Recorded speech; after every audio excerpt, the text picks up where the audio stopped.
క్రీస్తు నామములో స్తుతించి ప్రార్థిస్తున్నాం మా తండ్రి. ఆమేన్. మంచిది. దేవుని మహాకృపను బట్టి ఈరోజు దేవుని సన్నిధిలో గడపడం చాలా ప్రాముఖ్యం. ఇలాంటి పరిస్థితులు ఎలా ఉన్నాయంటే, లోకానుసారముగా ఆచారములు కలిగి చేసేవారు చాలా మంది ఉంటారు. సందర్భం ఏంటంటే, మరి రెబ్కా యెషయా కుమార్తె యాంక్రైట్ బాల్యకాలం అంతా దేవుడు కాపాడి భద్రపరిచి యవన కాలంలోనికి ప్రవేశపెడతా వచ్చాడు. దేవుని కృప. యవన కాలంలోకి రాగానే రకరకాల ఆలోచనలు, రకరకాల తలంపులు కలిగి ఉంటారు. అయితే లోకానుసారంగా జీవించేవారు దినములు ఆచరిస్తారు. దైవికమైనటువంటి వారు ప్రార్థనాపూర్వకముగా ముందుకు వెళ్తారు. చాలామంది 9 రోజు అంటారు, 11 రోజు అంటారు, 15 రోజు అంటారు. దినములు చెడ్డవి కాదు, పాటించకూడదు. దినములు పాటించకూడదు.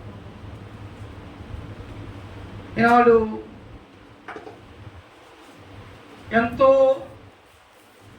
టెక్నాలజీ పెరిగిపోతూ ఉంది.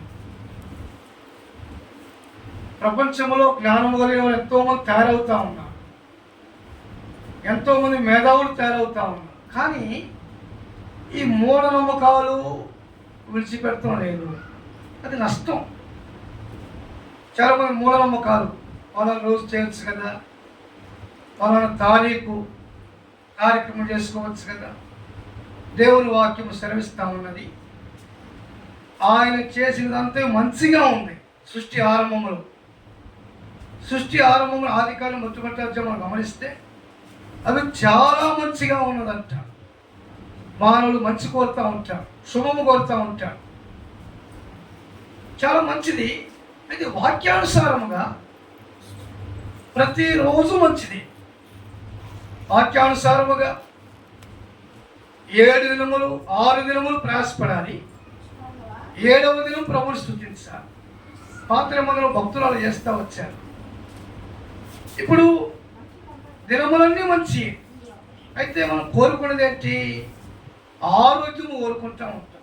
ఆరోగ్యము కొరకై మంచి ఆహారము ఉపయోగించేదాని కొరకై, మంచి విశ్రాంతి ఇచ్చేదాని కొరకై ప్రయాసపడతాం. కాబట్టి సందర్భాన్ని ఆధారంగా చేసుకొని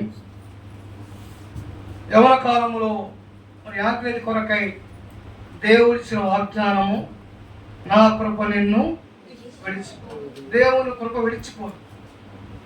ఈ దేవుని కృప అనే మాట ఎవరికి అర్థమవుతుంది అనండి. ఎఫెసీ పత్రిక, ఎఫెసీ రాసిన పత్రిక దేవుని కృప అనే మాట ఉపయోగిస్తూ ఉంటాం. ఎవరికి అర్థమవుతుందయ్యా? ఎఫెసీ రాసిన పత్రిక 2వ అధ్యాయము 8వ వచనం, విశ్వాసము ద్వారా కృపచేతనే రక్షించబడి ఉన్నారు. చాలు. విశ్వాసము కలిగిన వారికి దేవుని కృప అంటే ఏమిటో అర్థమవుతుంది. విశ్వాసం అంటే నమ్మకము అంటాం. విశ్వాసం అంటే ఏంటి? హెబ్రీ పత్రిక 11వ అధ్యాయం, హెబ్రీయులకు రాసిన పత్రిక 11వ అధ్యాయమా 6వ వచనమా, విశ్వాసము లేకుండా ఇక్కడ నుంచి దేవునికి వచ్చేవాడు ఆయన ఉన్నాడనియు నమ్మవాలని కదా విశ్వాసములకు అర్థము భక్తుడైన పౌలు హెబ్రీ పత్రికలో వివరిస్తూ ఉన్నాడు. దేవుని వద్దకు వచ్చేవాడు ఆయన ఉన్నాడని, తన్ను వెతుకువారికి ఫలము దయచేవాడని నమ్మవాలి కదా. నమ్మకమే విశ్వాసం. విశ్వాసము కలిగిన వారికి దేవుని కృప అంటే ఏమిటి అర్థమైంది. విశ్వాసం లేని వారికి దేవుని కృప అర్థం కాదు. ఈనాడు విశ్వాసము లేకుండా మానవుడు జీవిస్తూ ఉన్నాడు. విశ్వాసం లేకుండా అంటే ఎవరిని నమ్మాలో తెలియని పరిస్థితి, ఏ దేవుణ్ణి నమ్మాలో తెలియని పరిస్థితి, ఏ దేవతకు మొక్కాలో తెలియని పరిస్థితి. కొంతకాలము ఈ దేవత యందు నమ్మకం ఉంచితే మరి కొంతకాలం మరి ఒక దేవుని విశ్వాసం ఉంచుతారు. కాబట్టి దేవుడు అంటే నమ్మని వాడు అనేకులు ఉంటారు. దేవుడు అంటే నమ్మకము కలిగి ఏ దేవుని నమ్మాలో తెలియని వారు ఉంటారు. కాబట్టి నాడు మానవుని స్థితి ఎలా ఉందంటే ఎవరు నమ్మాలా, ఏ దేవుని నమ్మాలా, ఏ దేవుని దగ్గరికి వస్తే నా కార్యము సఫలమవుతుంది, ఏ దేవునికి మొక్కుబడి చెల్లిస్తే నా కుటుంబంలో నెమ్మదిగా ఉంటాను, ఏ దేవుని కొరకై ప్రయాసపడితే లేదా ఏ దేవునికి తలనేలాలు సమర్పిస్తే నా కుటుంబంలో బాధలన్నీ తొలగించబడతాయి. కాబట్టి మానవుడు ఇవాళ భక్తి విషయంలో గందరగోళంలో ఉన్నాడు. స్థిరమైన మనసు ఉండదు, స్థిరమైన ఆలోచన ఉండదు. సత్యమని దేవుడు ఎవరు గ్రహించలేరు. మానవుడు సత్యమును గ్రహించేవాడే విశ్వాసము ద్వారా కృప అంటే ఏంటో అర్థం చేసుకుంటాడు. సత్యము గ్రహించలేని వాడు అర్థం చేసుకోలేడు. సత్యములోనికి రాలేని వారికి ఏ మాత్రము ఏ సమయంలో కూడా దేవుని కృప అంటే అర్థం కాదు. విశ్వాసము ద్వారా కృప చేతనే రక్షించబడ్డారు. విశ్వాసము, దేవుని కృప ఇస్ ఈక్వల్ టు రక్షణ. కాబట్టి నాడు మానవుడు విశ్వాసం వచ్చాలి. ఎవరని? పాపము లేని దేవుడు, పరిశుద్ధుడైన దేవుడు. రండి, హెబ్రీ పత్రిక, హెబ్రీ రాసిన పత్రిక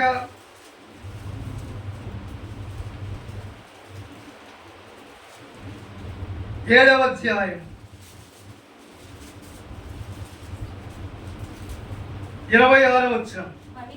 పవిత్రుడును నిర్దోషియు నిష్కల్మషుడును పాపులలో చేరక ప్రత్యేకముగా ఉన్నవాడు, ఆకాశ మండలము కంటే నీకు హెచ్చైన వాడు, ఇంటి ప్రధాన యాజకుడు. ఆవిడ పరిశుద్ధుడు, పవిత్రుడు, పాపము లేని దేవుడు.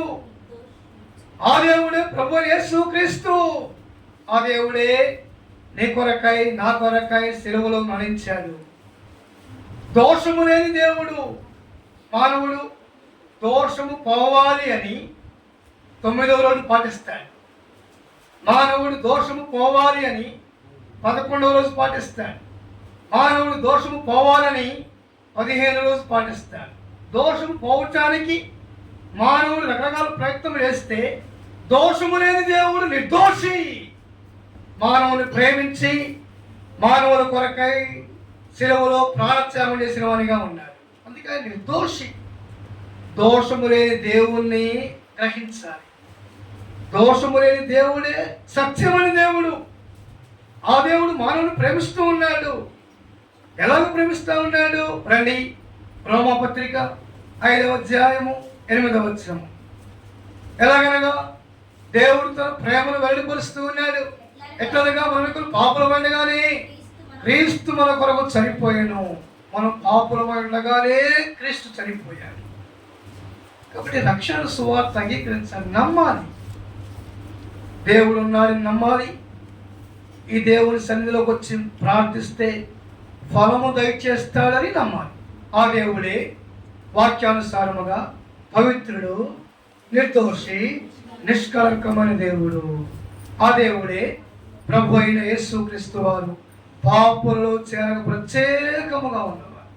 ఒకవేళ ఏ దేవుని నమ్మాలో తెలియటం లేదా, ఏ దేవుని ఎదుగు రావాలో అర్థం కావటం లేదా, ఏ దేవుడు నీకు ఫలమిస్తాడో తెలియని స్థితిలో, అనగా గందరగోళమైన స్థితిలో ఉన్నావా?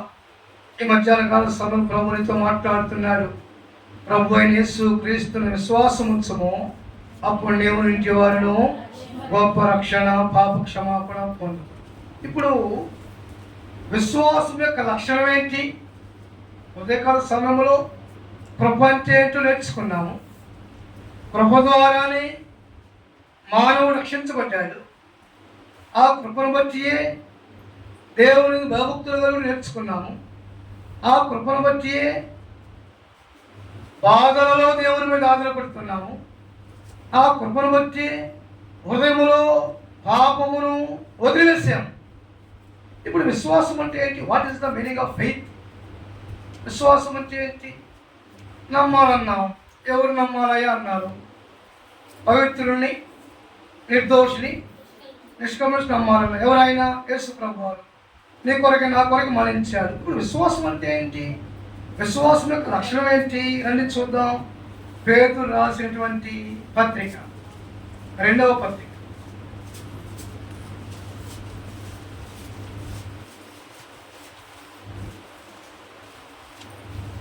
మొదటి అధ్యాయం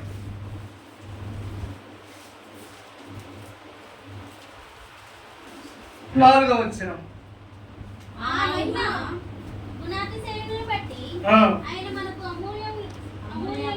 అమూల్యమును అత్యధికమైన వాగ్దానములు తీర్చి ఉన్నాడు.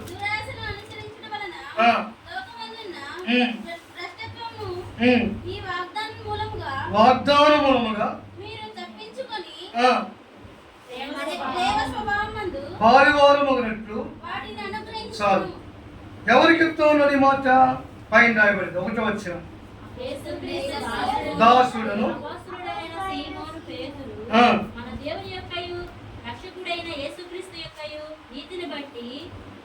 మా వలనే అమూల్యమైన విశ్వాసం పొందిన వారికి, అమూల్యమైన విశ్వాసము పొందిన వారికి ఏమిస్తాడు ఆయన?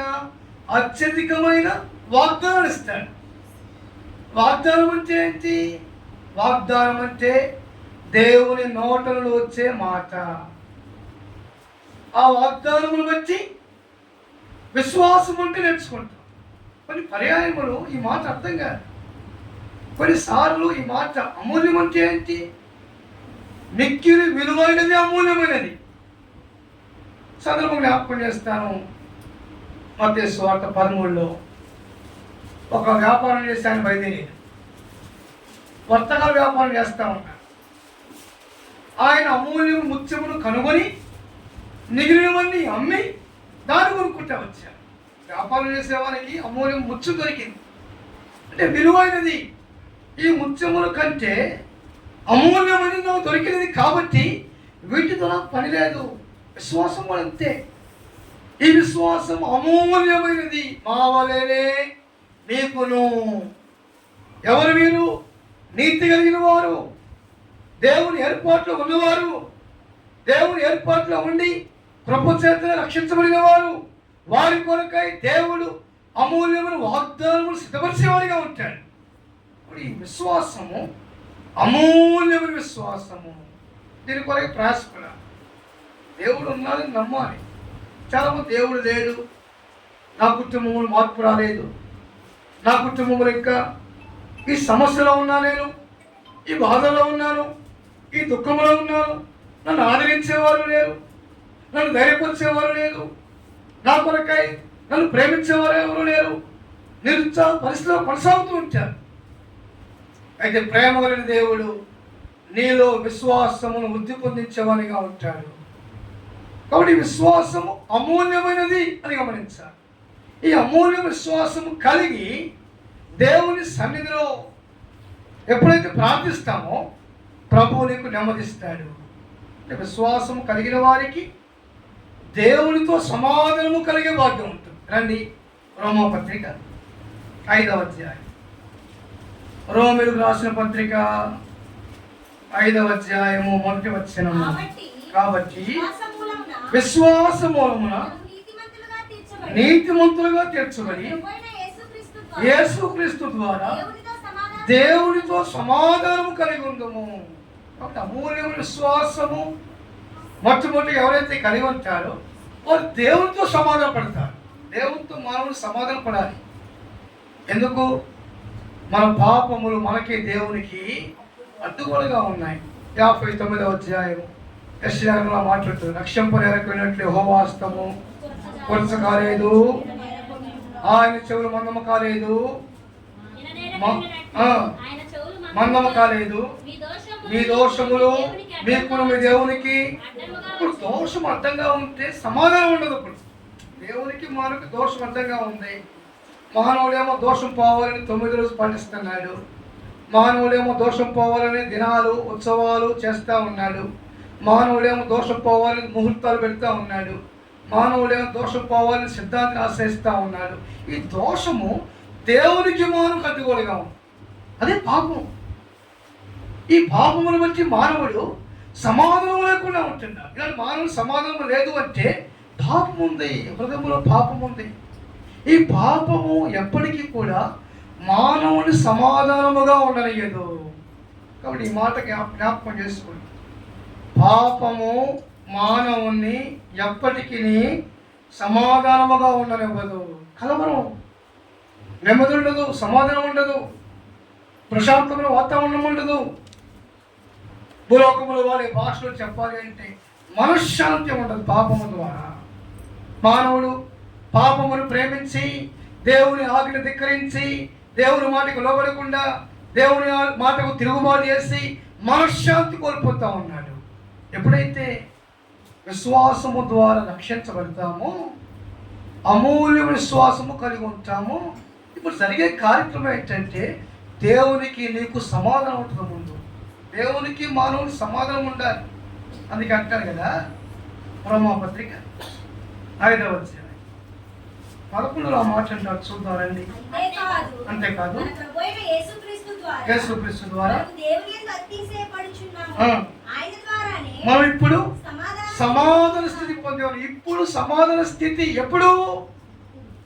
అమూల్యమైన విశ్వాసము కలిగినప్పుడు, ఎప్పుడు దేవుడు ఉన్నాడని నమ్మినప్పుడు, ఎప్పుడు దేవుడు నమ్మిన వారికి ఫలము దయచేస్తాడు అని నమ్మినప్పుడు వారికి సమాధాన స్థితి దేవుడు ఇస్తాడు. నీ కుటుంబం సమాధానం లేదా, నెమ్మది లేదా, నీ జీవితం అంతా ప్రయాసపడుతూ ఉన్నావు, కష్టపడుతూ ఉన్నావు, ప్రయాసపడుతూ ఉన్నావు, అయినా నెమ్మది లేదు, అయినా సమాధానం లేదు. ప్రభు అయినా దేవుడు నీకు తోడుగా ఉంటాడు. రోమాపత్రిక 15వ అధ్యాయం, రోమీయులకు రాసిన పత్రిక 15వ అధ్యాయం 13వ వచనం. మీరు పరిశుద్ధాత్మ శక్తి పొంది విస్తారముగా నిరీక్షణ గలవారు. నిరీక్షణకర్తయగు దేవుడు విశ్వాసము ద్వారా సమస్త ఆనందముతోను సమాధానముతో మిమ్మును. సమస్త ఆనందము, సమాధానం. ఎంతమంది వాక్య వండర్ఫుల్ పీస్. పీస్ అంటే సమాధానం. ఎంత సమాధానం ఈనాడు. కలవరం, లోకంలో అంతా కలవరం, యుద్ధాలు, భూకంపాలు, కరువులు, రాజకీయ సమస్యలు, రకరకాల సమస్యలు, ఎప్పుడు ఏ వ్యాధి వస్తుందో తెలియదు. కలవరం లోకంలో ఉంది. ఎప్పుడు ఏ దేశం మీద యుద్ధాలకు వస్తుందో తెలియదు. మానవుడు కలవరంతో ఉంటా ఉన్నాడు. ఎవరైతే దేవుని కృప ద్వారా రక్షించబడి అమూల్యమైన విశ్వాసము కలిగి ఉంటారో వారు సమాధానముగా ఉంటారు. ఈ విశ్వాసము ఏం చేసిందంటే సమాధానం ఇచ్చింది. ముందు ప్రశాంతమైన వాతావరణంలో మనశ్శాంతిగా నీ ఉన్న చోటనే మోకరించి ప్రార్థిస్తే నీ హృదయం తేలికైపోతుంది. అనుకుంటావు నువ్వు ఈ టెన్షన్ ఏంటి, ఈ సమస్య అనుకుంటావు. నువ్వు రహస్యముగా వెళ్ళి మోకరించి ప్రార్థన చేయి. దేవుడు సమాధానిస్తాడు నీకు, దేవుడు నెమ్మదిస్తాడు నీకు. అంటే ఈ విశ్వాసము సమాధానమును గ్రహిస్తుంది. ఈ విశ్వాసము అమూల్యమని నేర్చుకున్నాం. ఈ విశ్వాసము సమాధానం ఇస్తూ ఉంటాం. మూడో విషయం జ్ఞాపకం చేస్తానండి. యోధా పత్రిక. ఈ విశ్వాసం ఏం చేస్తుందండి? మొట్టమొదటి అమూల్యమైనది గమనించాము. రెండవదేమో దేవునితో సమాధానం ఇచ్చడానికి గమనించాము. మూడవది 20వ వచనం, 21 ప్రియులారా విశ్వసించు అతి పరిశుద్ధమైన దాన్ని మిమ్మల్ని మీరు కట్టుకొనచ్చు, ప్రార్థన చేయించు. నిత్య జీవార్థమును మన ప్రభువుకు కనికరము కొరకు కనిపెట్టచ్చు. దేవుని ప్రేమలో నిలిచినట్లు. దేవుని ప్రేమ అంటే ఏంటో అర్థమైంది. ఈ విశ్వాసం బట్టే దేవుని ప్రేమ తెలుసుకోగలం. విశ్వాసం లేకపోతే దేవుడు ఉన్నాడని నమ్మటంలా. దేవుని ప్రేమ ఏమర్థమైంది? దేవుడు ఉన్నాడని నమ్మటంలా. ఈ సమస్యలో నెమ్మదిస్తాడని నమ్మటంలా. ఈ సమస్యలో దేవుడు సమాధానం ఇస్తాడని నమ్మటంలా. కుటుంబంలో ప్రశాంతమైన వాతావరణం దేవుడు ఇస్తే నమ్మటంలా. ఈ నమ్మకమే లేకపోతే దేవుని ప్రేమను ఎలా అర్థం చేసుకుంటాం? అంటే విశ్వాసము ద్వారా దేవుని ప్రేమ యొక్క ఎత్తు లోతు గమనించగలము. అందుకని మొదటి యోహాను 4:8 దేవుడు ప్రేమాస్వరూపి అంటారు. మొదటి యోహాను పత్రిక 4:10 4:10 మనము కాదు కానీ తానే మనం ప్రేమించి తన కుమారుని పంపెను. ఇందులో ప్రేమ, దేవుని ప్రేమ తెలుసుకోవాలి. దేవుని ప్రేమ తెలుసుకుంటే మనం ఏం చేస్తాం? మనం కూడా ఒకరు ప్రేమించుకుంటాం. కుటుంబంలో భార్యాభర్తలు ప్రేమ కలిగి ఉంటారు. తల్లి తండ్రి బిడ్డలను ప్రేమిస్తారు. బిడ్డలు తల్లిదండ్రులను ప్రేమిస్తూ ఉంటారు. ఒకరు అర్థం చేసుకుంటారు. కష్టపడే స్వభావం కలిగి ఉంటారు. దాని ద్వారా మన విశ్వాసము వృద్ధి పొందుతుంది. కాబట్టి 3 విషయాలు జ్ఞాపకం చేస్తూ వచ్చాను. మొట్టమొదటేమో ఈ విశ్వాసం అమూల్యమైనది, దీని కొరకు ప్రయాసపడాలన్నాను. రెండవది, ఈ విశ్వాసము ద్వారా దేవుడితో సమాధానపరచబడగలము అన్నాము. ఇప్పుడు మనము ఇదే సమాధాన స్థితి పొంది ఉన్నాము అన్నాము. ఈ సమాధాన స్థితిని బట్టి ఆయన ఇచ్చే వాగ్దానము మన పక్షము నెరవేర్చబడుతుంది. ఈ విశ్వాసము కలిగిన వారు అతి పరిశుద్ధమైన దాని మీద కట్టబడతారు. అదే దేవుని ప్రేమ. దేవుని ప్రేమను బట్టి రక్షించబడ్డాం కదా. లోకంలో ఉన్న మనలను, పాపములో ఉన్న మనలను ప్రభు అని దేవుడు ప్రేమించాడు. దేవుడు ప్రేమించాడు కాబట్టి రక్షించబడ్డాం. దేవుని ప్రేమ లేకపోతే యూదుల కొరకై ఆయన ప్రాణం ఇవ్వలేదు, లేదా ఒక పలానా జాతి వారి కొరకై ప్రాణం ఇవ్వలేదు. ఆయన మానవులందరి కొరకై విమోచన క్రయధనముగా తాను అప్పగించుకొనిను. అందరూ ప్రేమిస్తూ ఉంటారు. దేవుడు నేను ప్రేమిస్తూ ఉంటాడు. నీ శ్రమలో నీకు నెమ్మదిస్తూ ఉంటాడు. నీ శ్రమలో సమాధానం ఇస్తూ ఉంటాడు. ఇప్పుడు దేవుని ప్రేమను గ్రహించాలి అంటే ఈ విశ్వాసం అనేది చాలా ప్రాముఖ్యం. విశ్వాసము లేకుండా దేవుని ప్రేమను గ్రహించలేము. విశ్వాసము లేకుండా దేవునికి ఇష్టమైనటువంటి అసాధ్యము. ఏమి చేసినా విశ్వాసంతో చేయాలి. ఈ విశ్వాసము కలిగినప్పుడు నీ కుటుంబంలో వ్యక్తిగతముగానైనా, కుటుంబముగానైనా, సంఘముగానైనా దేవుడు నిన్ను దీవిస్తాడు. ఈ విశ్వాసం లేకపోతే నిరుత్సాహం, డిసప్పాయింట్ అవుతాం. ఏంటి జీవితం, ఇంకా చిన్నప్పుడు ప్రార్థన చేస్తున్నా కదా, నా కుటుంబంలో మార్పు రాలేదేంటి? చిన్నప్పటి నుండి మందిరానికి వెళ్తా ఉన్నా కదా, నా కుటుంబంలో పరిస్థితులు ఎలా ఉన్నాయేంటి? నిరుత్సాహం ఏర్పడి దేవుని విశ్వాసం ఉంచు. దేవుడు ఉన్నాడు. నీ శ్రమలలో, నీ దుఃఖములో, నీ ఆలోచనలో సమస్తములు దేవుడు తోడుగా ఉంటాడు. అందుకే చదువుకున్నాం, సమస్త ఆనందముతోనూ సమాధానముతోనూ మిమ్మల్ని నింపునుగాక. సమస్త ఆనందంతో నింపుతాడు. అటువంటి కృపను ప్రత్యేకముగా ఈరోజు మరి సందర్భాన్ని బట్టి ఆఖరికి దేవుడు ఇస్తూ ఉంటాడు. ఈ విశ్వాసం బట్టి తల్లి తండ్రి ప్రార్థించాలి. విశ్వాసం బట్టి తల్లిదండ్రులు పిల్లలను దేవుని కొరకే పెంచాలి. ఈ విశ్వాసం ఉంటే కదా మొదటి సమూయేలును 10వ ఈ నా శ్రమ దినమున నేను ప్రార్థిస్తున్నాను హన్నా అంది. ఈ విశ్వాసం బట్టే కదా దానియేలు, షడ్రకు, మేషకు, అబేద్నెగో రక్షించబడ్డారు. ఈ విశ్వాసం బట్టే కదా అపోస్తలుడైన పౌలు విశ్వాసమును కర్తయు కొనసాగించు యేసు వైపు చూడమన్నాడు. ఫిబ్రవరి 12:2 భక్తులు విశ్వాసమును మనకు నేర్పించారు. వారు ఆ భక్తుల విశ్వాసమును మాదిరికరముగా చేసుకుని జీవించాలి. పాత నిబంధన భక్తుల నుండి శిష్యుల వరకు, మన పితరుల వరకు, మన పూర్వీకుల వరకు వారి విశ్వాసములో మనం పెరుగుతూ ఉన్నాం. అలాగే మన పిల్లలు కూడా అదే విశ్వాసములు పెరగాలి. ఆ విశ్వాసములు పెరగలిగితే దేవుడు సమస్తానందముతోనూ సమాధానముతోనూ మిమ్మను నింపునుగా. కాబట్టి యెషయా 54:10 నా కృప నిన్ను విడిచింది. రెండవ వర్తమానంలోనేమో విశ్వాసం అంటే నమ్మాలి కదా. నమ్మండి, ప్రభువుని నమ్మండి, ప్రతి స్థితిలో నమ్మండి. ఏంటండి ఎప్పుడో నమ్మేమండి సేవకు వచ్చామని అంటారా? కాదు, దినదినము విశ్వాసము వృద్ధి పొందాలి. ఎప్పుడో నమ్ముకున్నాం ప్రభుని, నా పాపాలు క్షమించబడ్డాయి, నేను సేవ చేస్తూ ఉన్నాను. సేవకుల కుటుంబంలో విశ్వాసం అవసరం. విశ్వాసం లేకపోతే ఏం చేస్తాం? ఈ సమస్య జయించే శక్తి నీకు రాదు. నీకున్న సమస్య ఏదైనా, వ్యక్తిగతముగానైనా, కుటుంబముగానైనా, సంఘముగానైనా ఒక సమస్య జయించాలి అంటే విశ్వాసమును కర్తయు కొనసాగించి యేసు వైపు చూడాలి. అప్పుడే సమస్యకు పరిష్కార మార్గం. ఈ సమస్యకు పరిష్కార మార్గం రాలేదు అంటే దేవుణ్ణి నమ్మటం వల్ల. దేవుణ్ణి నమ్మకపోతే ఏమంటుంది వాక్యం? 14వ కీర్తన 53వ కీర్తన, దేవుడు లేడని బుద్ధిహీనులు.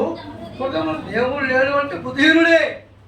దేవుడు లేడు, నేనే కష్టపడతా ఉన్నా, నేనే ప్రయాసపడతా ఉన్నా, నేనే సంపాదించుకుంటున్నా.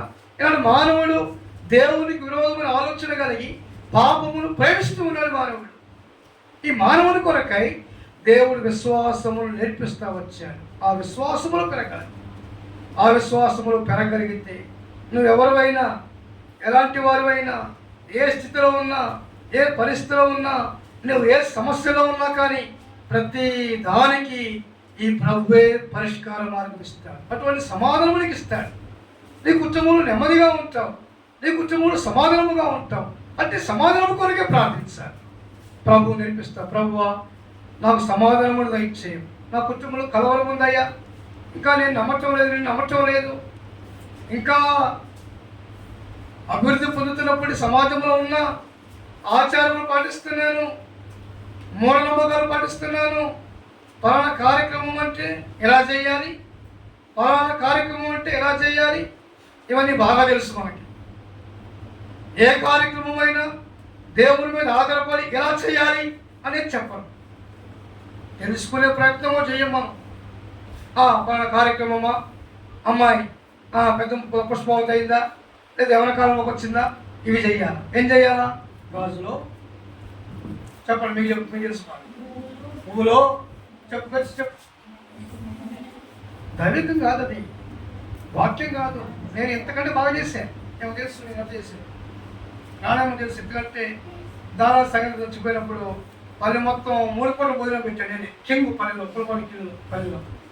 అర్థమవుతుందా? తెలుసు, వీళ్ళ తెలుసు, మా పెద్దవాళ్ళకి తెలుసు. చాలా ఆచారాలు చేసాం. ప్రభులో కొంచెం వద్దు మనకి ఇవన్నీ. 9వ రోజు 11వ రోజు అవి అవసరంలో మనకి విశ్వాసంతో ప్రభు మీద ఆధారపడు. ప్రభు అందుకే అంటారండి, మొదటి దశలోనికయులకు రాసిన పత్రిక 5:16 ప్రతి విషయమందు కృతజ్ఞతాస్తుతులు చెల్లించవలెనని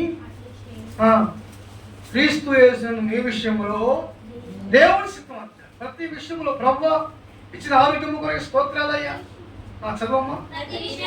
ప్రతి విషయమందు చెల్లించుడి, ఇలాగు చేయుట యేసుక్రీస్తు విషయములో మీ విషయంలో దేవుని సిద్ధం అని.